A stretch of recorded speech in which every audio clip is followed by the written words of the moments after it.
Hi, I'm Caleb. I'm 34, and the day my nephew smashed a PS5 on the floor because it wasn't the Pro version was the day I stopped being the family's emotional ATM. That day didn't come out of nowhere. It came after years of being the reliable one, the one who quietly fixed things while my brother Liam and his wife, Mia, burned through favors like they were coupons with no expiration date. But something shifted when that console hit the floor. It wasn't about the money. It was about how casually they expected me to sacrifice for their mess. And how furious they were when I finally didn't. If you told me a year ago I'd end up owning my brother's business just to protect it from him, I'd have laughed. Not out of arrogance. Out of disbelief. Because for most of my life, I thought keeping the peace was a form of love. I thought fixing things meant I was doing the right thing. And I thought being the responsible one was a compliment.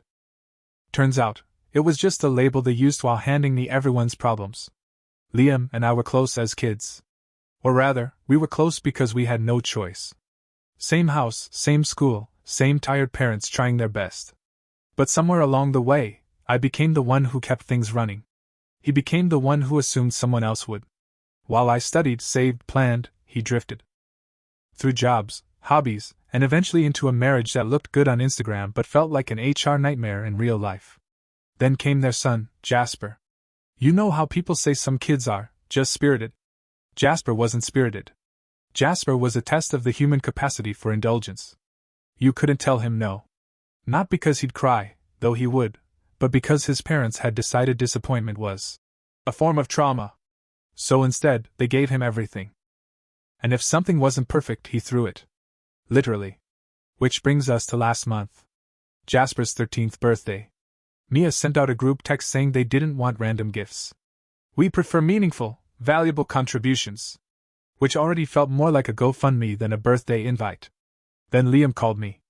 Jasper really wants the PS5 Pro. You're good with money, right?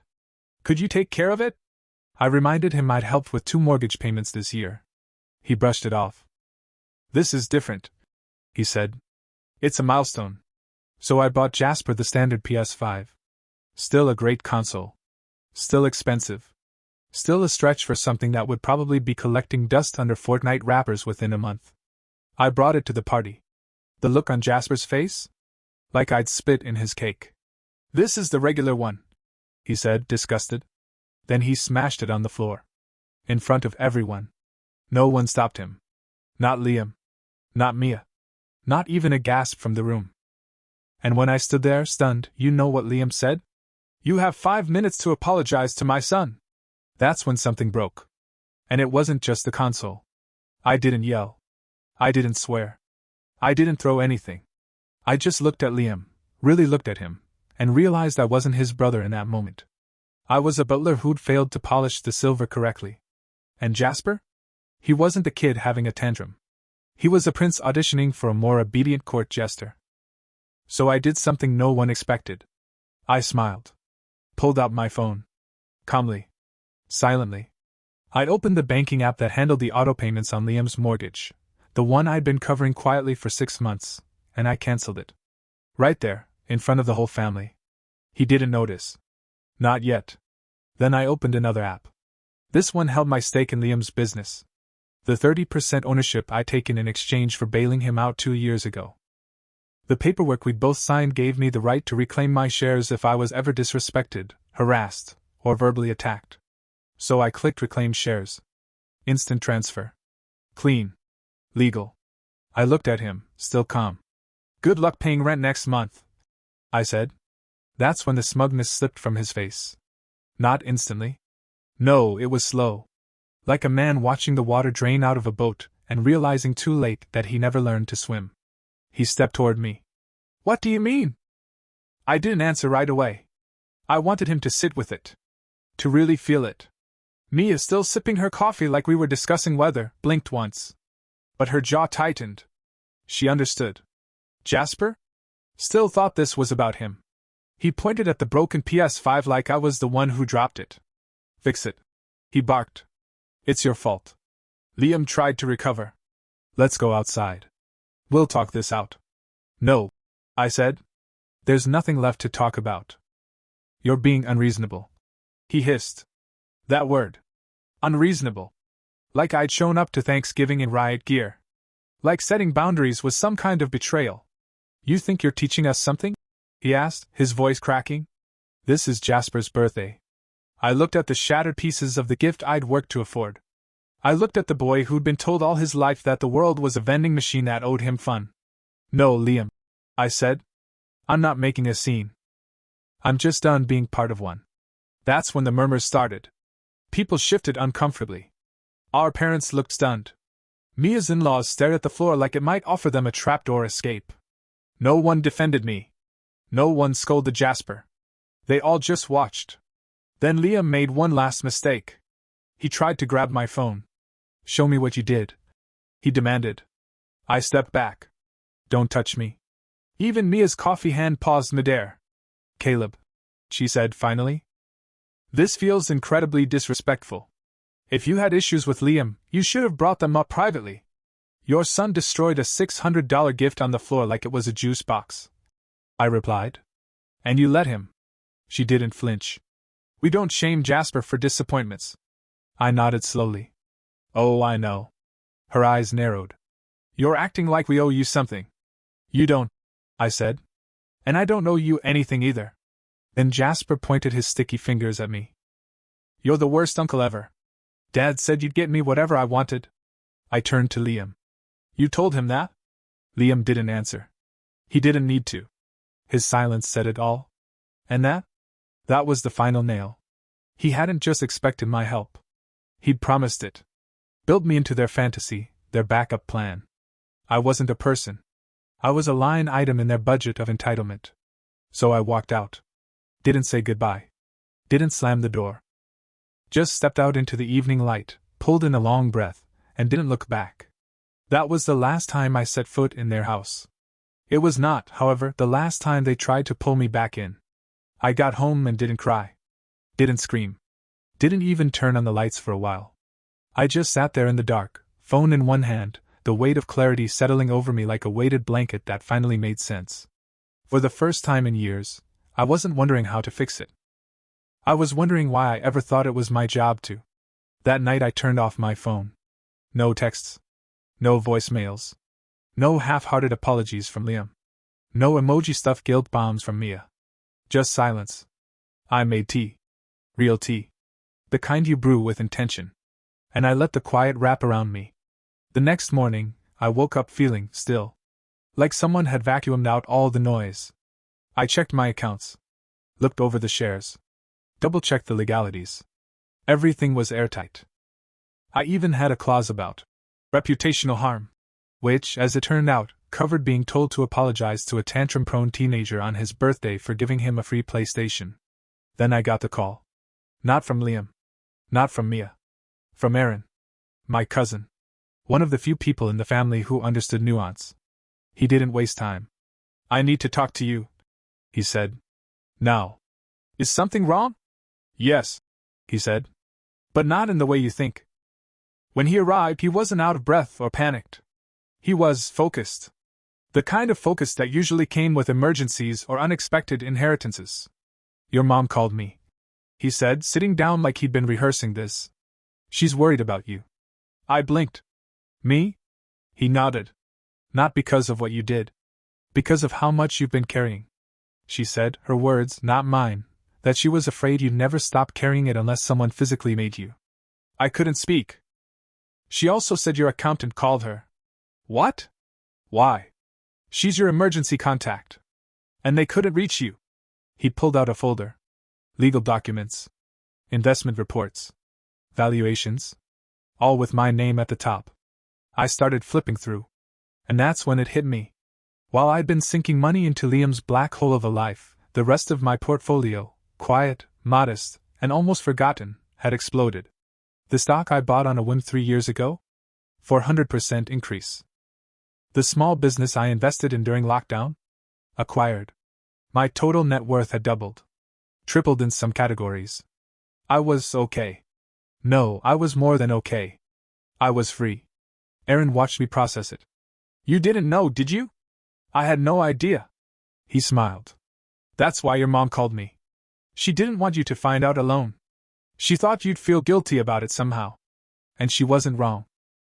Because a part of me, the part trained by decades of be the good brother, felt like maybe I didn't deserve it. Like being okay while Liam flailed with some kind of betrayal. Aaron leaned forward. This isn't about vengeance. This is about balance. You don't owe them your peace just because they've never managed their own. That stuck. Hard. He offered to drive me somewhere. Anywhere. Even just around the block.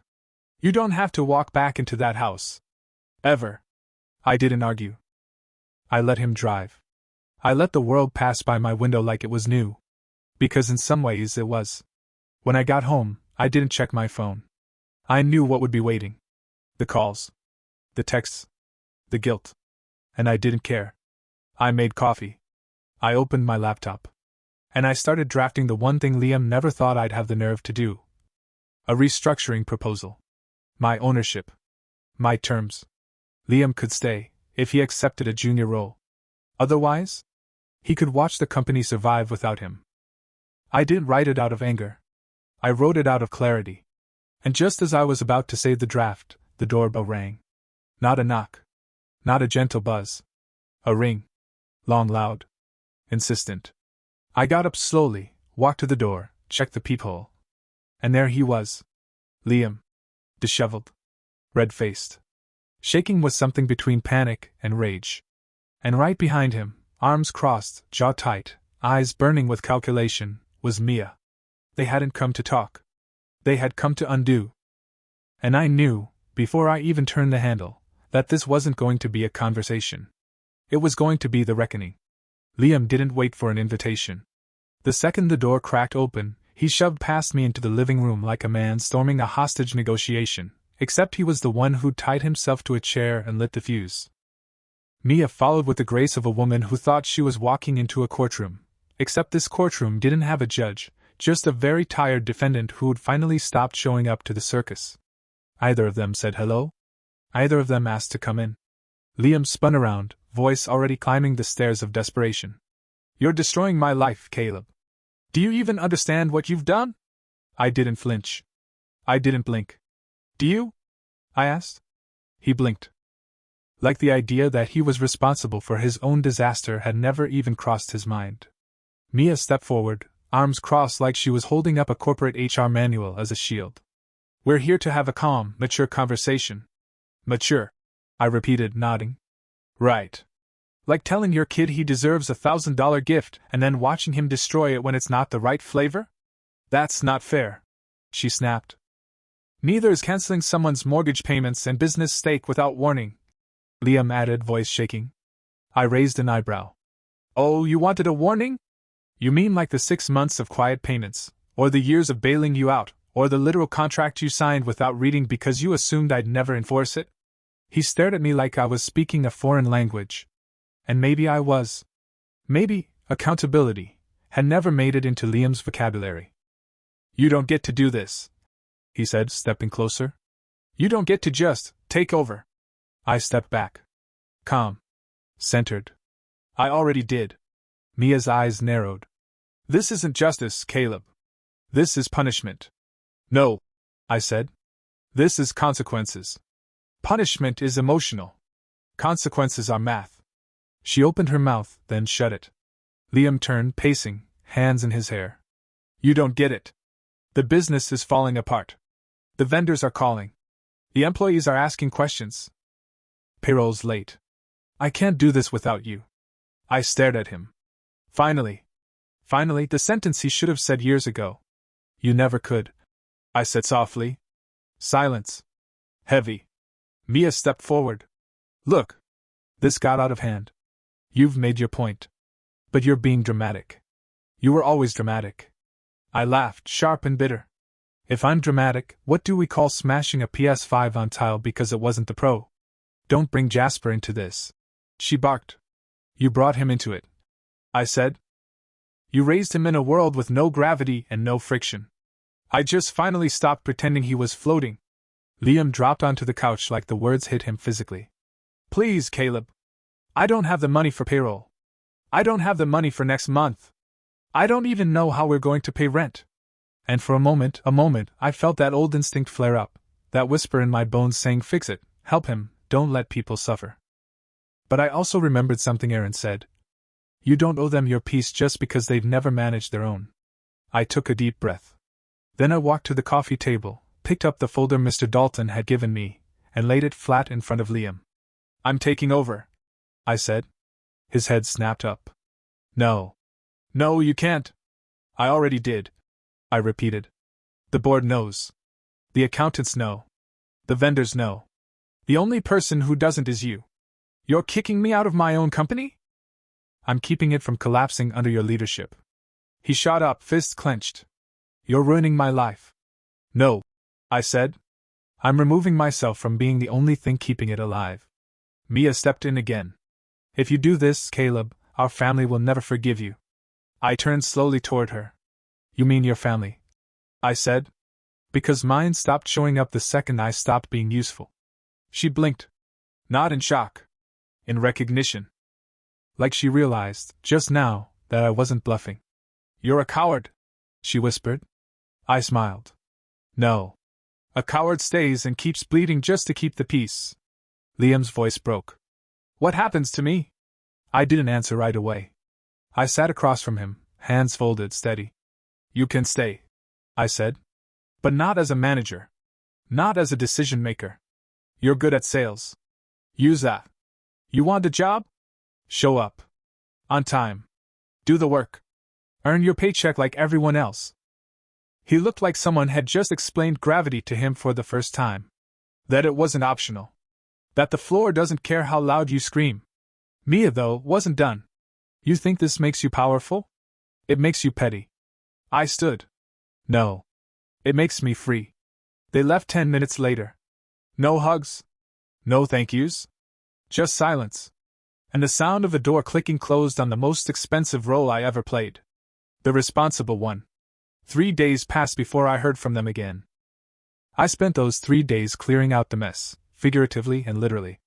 I cleaned my apartment like it was an exorcism.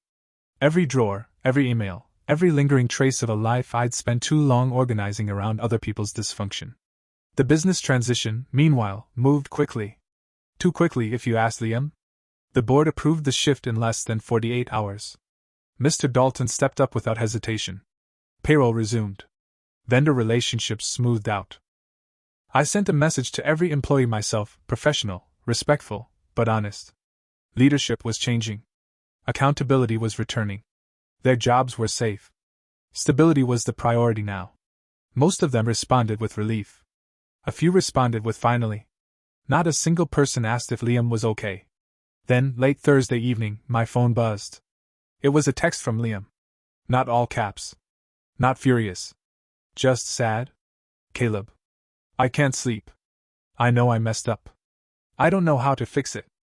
Please just tell me what to do. I stared at it for a long time. There was a time I would have answered immediately. Drafted a list. Drawn up a plan.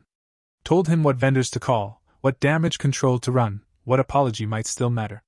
Instead, I turned the phone face down and went for a walk. And during that walk, something strange happened. I started to miss nothing. Not the tension. Not the guilt. Not the way I used to flinch every time my phone lit up with his name. I realized I was breathing easier. Laughing more. Sleeping better. Even the air felt cleaner. I wasn't carrying anyone anymore. When I got back home, I finally replied. Step 1. Take responsibility. Step 2. Learn how to take no for an answer. Step 3. Apologize to people without expecting anything in return. He didn't respond. Didn't call. Didn't show up at my door. The silence was refreshing. But that silence didn't last. Because 2 days later, I got another knock on the door. This time, it wasn't Liam. It was Mr. Dalton again, this time with a different energy. Not frantic. Not upset. Just focused. Mind if I come in? I stepped aside. He sat at the kitchen counter, pulled out a folder, again, and said, We need to discuss the future. Yours specifically. I frowned. I thought we already did that. He shook his head. No. We discussed taking over your brother's mistake. We haven't discussed what you actually want. That caught me off guard. What do you mean? I mean, he said, folding his hands, you have more than just financial control now. You have momentum. People respect you. You've proven you can lead. But you've also been living reactively, responding to crisis after crisis. You could build something now. Something that's yours. It hit me like a cold splash of water. He was right. I had been living in reaction mode for a decade. Every decision shaped around what someone else needed. Every dollar a band-aid for Liam. Every weekend rescheduled to manage someone else's fire. But now I had time. Capital. Autonomy. What would that even look like? I asked. Mr. Dalton leaned back. That's for you to decide. But if you're open to it, I'd like to bring you in as managing partner. Not just to stabilize the company, but to expand it. I've seen the way you think. The way you plan. There's potential here. My chest tightened. Not in fear. In possibility. I'll think about it, I said. He nodded, stood, and paused at the door. By the way, he added, since the transition, not one employee has come to me asking if Liam is coming back into leadership. Not one. But 5 of them have asked if you're staying. He left. And I stood there in my living room, folder in hand, realizing for the first time in years. I could build. Not fix. Not patch. Build. Later that night, I sat down at my desk, opened a blank document, and titled it Caleb's Life, version 2.0. No deadlines. No emergencies. Just a clean slate. Then my phone buzzed again. This time, it wasn't Liam. It was my mom. He's spiraling, Caleb. He says he's coming to your house again. I told him not to. I'm sorry. I closed my eyes. Of course. The silence had been too good to last. I stood, closed my laptop, and walked to the door before he could knock. And sure enough, as I opened it, there he was. Liam. Not angry this time. Just hollow. Like a balloon that had been letting out air for days. And behind him, to my complete lack of surprise, was Mia. Again. Her arms were crossed. But this time, her expression wasn't calculation. It was fear. Real, unpolished, human fear. What do you want? I asked. Liam swallowed hard. We need to talk. I didn't invite them in. Not right away. Instead, I stepped outside and pulled the door shut behind me. If we were going to have this conversation, it wasn't going to happen in my space. Not again. Not ever. Liam stood there, hands twitching at his sides, like he couldn't figure out whether to beg or explode. Mia hung back. No coffee this time. No carefully curated tone. Just pale, tense silence. Liam was the first to speak. Caleb, I'm not gonna make excuses. I know I screwed up. I didn't say anything. He took that as permission to keep going. I thought I was doing okay. I really did. I thought you were just, helping. Like always. Like you wanted to. I raised an eyebrow. Wanted to? He nodded quickly. Too quickly. You never said no. You never pushed back. So I thought that I'd never stop. His mouth opened, but nothing came out. Because there it was. The truth. Not said in anger, just laid out like a weather forecast, clear, cold, inevitable. I didn't want to use you, he said, voice cracking. I just didn't know how to, not. That stung. Not because it was surprising, but because it was probably the closest he'd ever get to admitting what he really meant. I never learned to survive without you. Mia stepped forward then, eyes locked on mine. We're scared, she said quietly. That stopped me. Not angry. Not demanding. Not manipulative. Just honest. You have every right to be angry, she continued. But Jasper's scared. He doesn't understand what's happening. The company's changing. The money's different. And Liam. She looked at him. Something in her voice cracked. Liam's falling apart. I glanced at my brother. The same man who once tried to convince me that autopay meant magic money from the sky. Now standing like a man who just discovered that safety nets are optional. I'm not here to ruin your life, I said. I never was. I know, Liam muttered. But I'm also not here to save it anymore. He nodded slowly. I think I finally understand that. We stood in silence for a few long moments. Then I asked, why are you really here? Liam looked up. Tired. Worn. Not entitled anymore. Just human. I need help, he said. Not money. Help. I need to understand how to be the person who can stand on his own. Because for the first time, I'm scared that I can't. It would have been easy to turn him away.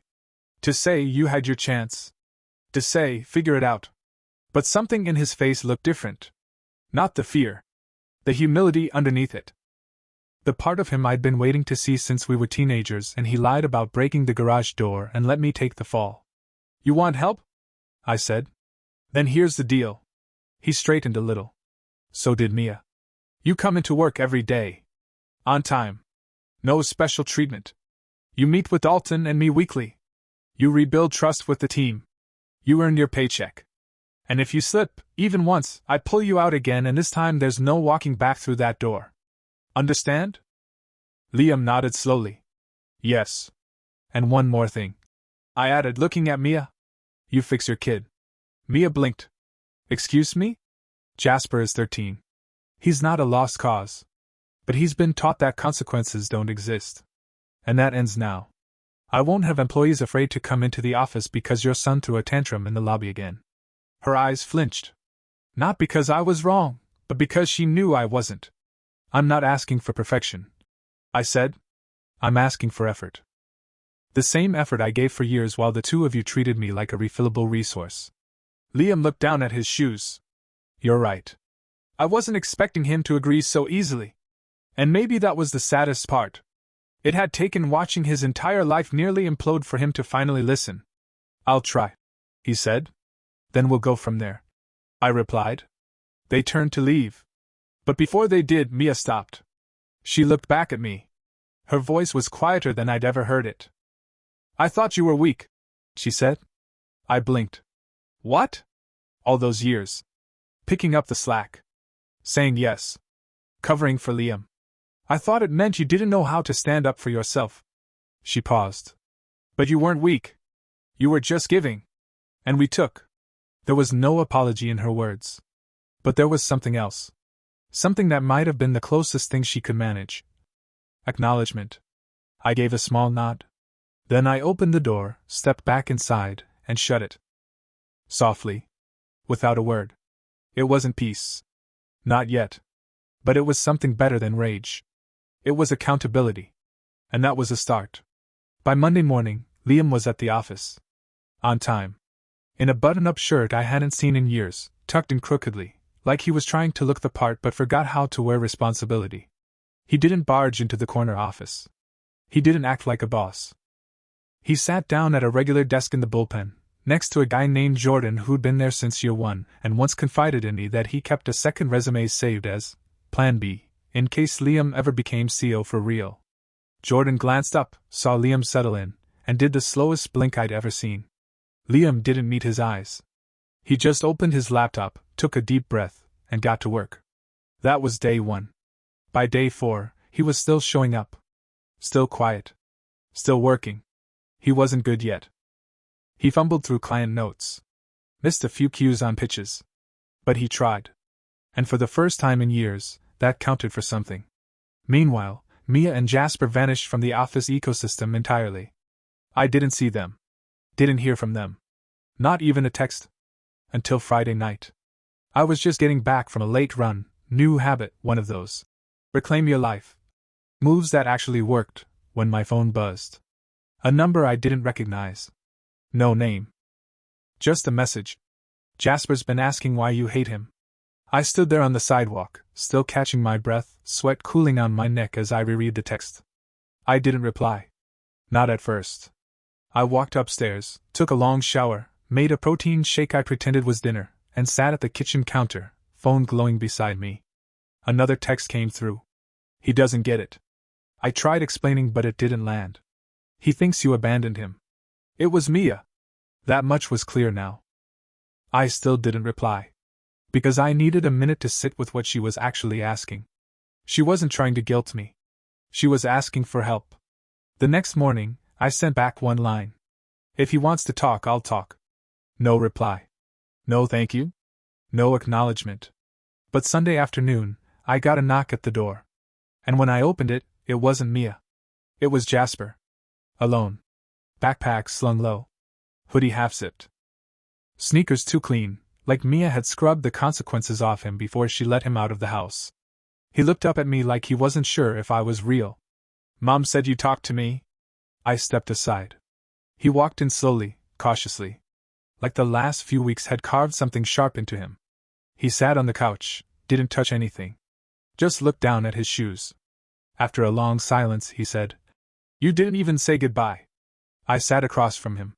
Would it have mattered? He shrugged. "You're my uncle." I nodded. "I still am. But you hate me." "No," I said. "I don't hate you. I hated how I was treated. And I hated watching you become someone who thought smashing a gift meant you were powerful." His jaw tightened. "I didn't mean to break it." He mumbled. "Yes, you did," I said gently. "You wanted to hurt someone. Because you didn't get what you wanted. That's what people do when they've never been told no." He flinched, but he didn't argue. "I didn't know it cost that much," he whispered. "Would it have mattered if it was $20? He looked up. "I don't know." And that right there, that was the crack. The small fracture in the wall of entitlement. I leaned forward. "Listen. I'm not here to punish you. But you need to understand something. People don't owe you things because you're sad. Or loud. Or because someone promised something they shouldn't have. People owe you kindness if you give kindness. That's it." He looked down again. Fidgeted with the string on his hoodie. "Dad says you're taking his job." I sighed. "Your dad still works there. But he has to earn his place now. Like everyone else. Are you gonna make me earn stuff too?" I smiled a little. "Yes. But only because I believe you can." We sat in silence again. Then Jasper did something I didn't expect. He pulled something out of his bag. A folded piece of notebook paper. He handed it to me without looking up. I unfolded it. It was a letter. Messy handwriting. Spelling errors. Crossed out words. But clear. "Dear Uncle Caleb. I'm sorry I broke the PS5. I was mad and I wanted it to be better, but I didn't have to be mean. My dad told me you helped us a lot and I didn't know that. Mom said you were sad. I don't want you to be sad. I don't think being rich means smashing stuff. I don't know what to do to fix it, but I wanted to say sorry. From Jasper." It wasn't perfect. But it was real. And in that moment, I realized something. He wasn't lost. He was just untaught. And maybe, just maybe, there was hope. "I forgive you," I said. He looked up, blinking. "You do?" "Yes. But that doesn't mean you get to go back to how things were." He nodded slowly. "I want to learn," he said. And that was more than I'd ever expected. So I stood up. And for the first time since the PS5 hit the floor, I reached for Jasper's shoulder. "Then let's start with lunch," I said. "You're paying." His eyes widened. "Like, actually?" I grinned. "You got an allowance?" He nodded cautiously. "Then yeah. First lesson, generosity works both ways." He smiled, small, uncertain, but real. And just like that, we walked out the door. Not as a fixer and a brat. But maybe, just maybe, as family. Jasper paid for lunch. Well, he handed over a crumpled $10 bill, looked panicked when tax hit, and I spotted him the rest with a smirk. But he tried.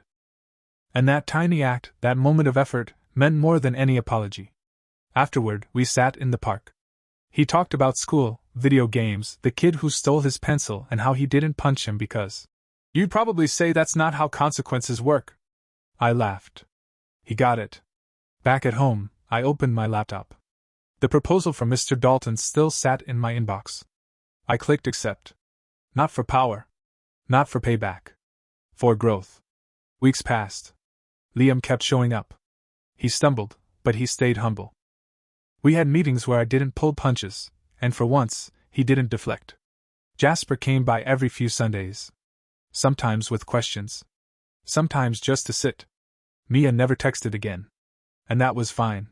One quiet morning, I walked into the office, coffee in hand, and looked out over a team that no longer feared chaos. I had led them through the fire. I wasn't anyone's crutch anymore. Not a fixer. Not a fallback. Just Caleb. Whole. Free. And walking forward, on my own terms.